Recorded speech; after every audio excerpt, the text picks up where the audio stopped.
So, yeah, I've got up there. I now have my breath, so I'm all good to go. I was going to ask you how far you'd come from the steps of the Sydney Opera House. That sounds like decent progress. Tell me about the schedule you have from day to day and how many hours you are running for. Look, the number of hours ranges between 3 to 5. That depends on how fit I'm feeling. It also depends on how these legs are shaping up. I am 49, so my best running days are certainly behind me and not in front of me. But I have been training for this, and so look, I'm 85 k's into the journey, and I should clock up 100 k's in, which is my third day today. Yeah. Oh, good to see. It sounds like a very encouraging start. I mean, a lot of people do undertake projects or some sort of physical expedition to raise awareness to an issue or highlight their personal story. Why was this route and this particular run important for you? Yeah, no, that's a really good question. The mental health journey is a marathon. It's not a sprint.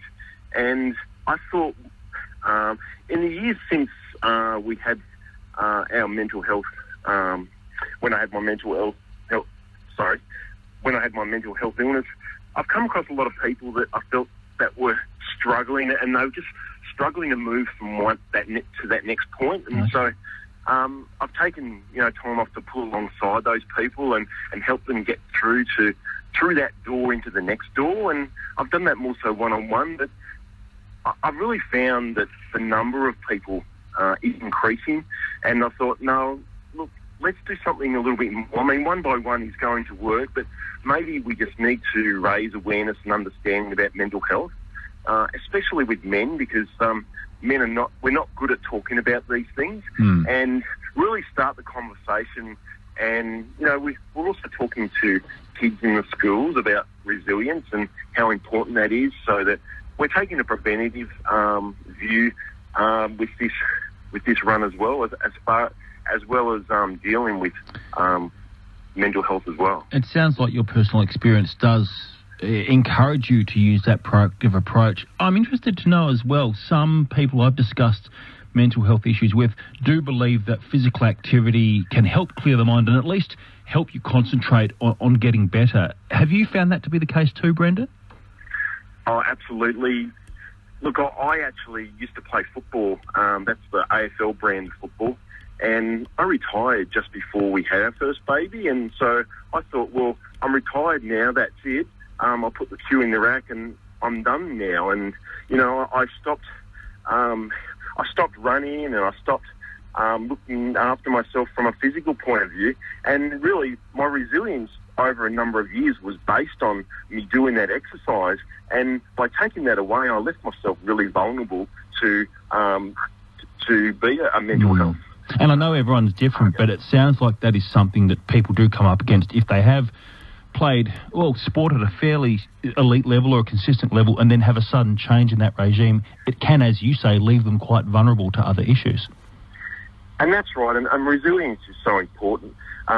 We learn at a young age, and it gets us through life struggles. And if we go and, we turn our back on that resilience, which has got us through so many things, how are we going to deal with our stress levels if we don't have those proven resilience outlets in our life? How are we going to face that next struggle? And we really expose ourselves to, some really bad circumstances. Brendan, you mentioned that in the main, men aren't as willing or as forthcoming to speak about struggles they might have with their mental health. At what point did you recognise you had depression and then were willing to seek help to try and fix your situation? At the birth of my child, I was working 80-hour weeks with a big company, and I continued to work because I thought, well, my wife's now on maternity leave, so, I've got an extra burden to carry. So I actually continued to work those hours and at the expense of, investing time into my family. And, after a month, I actually lost my mum when I was young, and it suddenly dawned on me that I could have lost my wife and my daughter. I was in that situation, and I don't know whether I recognise that subconsciously or not, because mental health doesn't give you a lot of warnings. No. And look, my processes just shut down.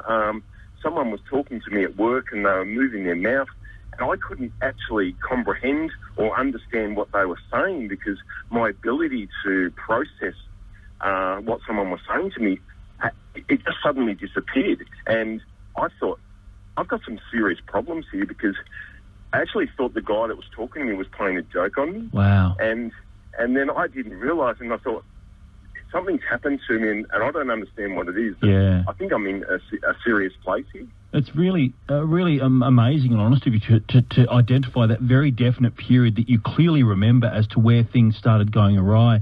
Brendan, at what point did you then start to approach people and seek some help to try and adjust things and get yourself back on the path that you were previously? Yeah, look, I was working for a big company and they said, look, get help. If you need to go see a psychologist, which I did, and she was really good. She said to me, okay, well, before you took on this role, what did you do? Were you an athlete? What did you do? And we talked about the outlets in my life and where they were at that point in time. And, things like my football wasn't happening. Things like my spiritual beliefs wasn't happening. Things like connecting with people, because as a footballer, you have a football club where you can talk to other guys and do that sort of stuff, wasn't happening. So all of those three areas where I built up that resilience, I didn't have happening in my life. So, yeah, and she was able to point that out and say, okay, now we need to get you working in those areas. We need to reconnect you in order to enable you to have a really good restoration. Brendan Greenwood is with us. He's in the midst of a long journey, hundreds of kilometres by foot. He's headed off from the Sydney Opera House steps all the way to Canberra, which is his destination. Currently, he's taking a breather in Picton as he heads southbound. He is running and along the way speaking to a lot of people, men in particular, about mental health. Given his own personal experiences, he's been explaining he's trying to raise further awareness and funds for the Black Dog Institute. Adam Shirley with you on Drive 1324. So, Brendan, if people are hearing this, if they don't encounter you along the way, but they are interested in finding out more about your work and also perhaps donating, what's the best way for them to do that? Yeah, look, I've set up a website, and it's called Outrun 331, which means get out and run or get out and walk and, just get out and make a difference and just move forward. That's the thing with mental health is we can tend to stop and not move forward, and that's when we need really good people around us to come alongside us and say, hey, can I help you move forward in what you're dealing with?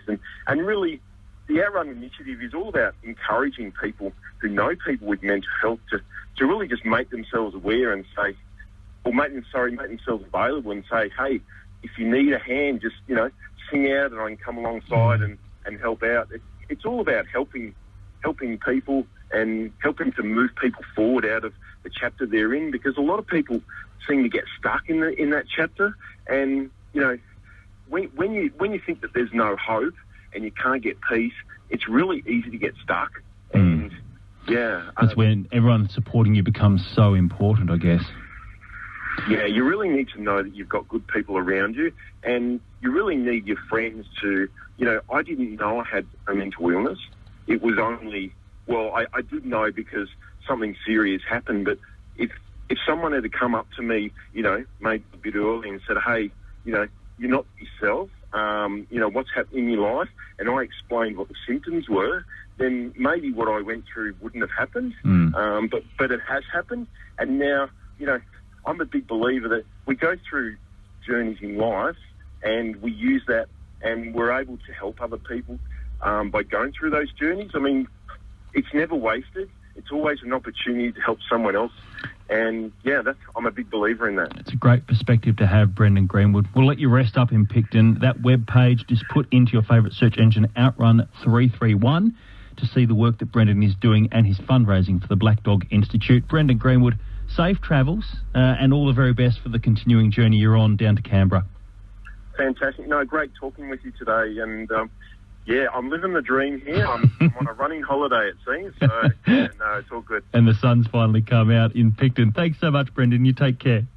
No worries. Thanks very much. Bye-bye. Leon echoing some of Brendan's thoughts, actually, on 0467 922 666. Quite often, other people notice your mental health changes before you do. Ask my wife and kids, says Leon. Yeah, it's a point that Brendan was alluding to as well, and that support network when you are living with a mental illness and trying to get back on track. So important with other good people around you to help you along the way. If this discussion has raised issues for you that you would like to share or discuss with someone, Lifeline Australia is available on 13 11 14. That's 13 11 14. That is a 24-hour, 7-day-a-week number. Beyond Blue as well, 1300 22 4636. That's 1300 22 4636. 13 degrees on this now sunny Canberra afternoon. Great to have your company. ABC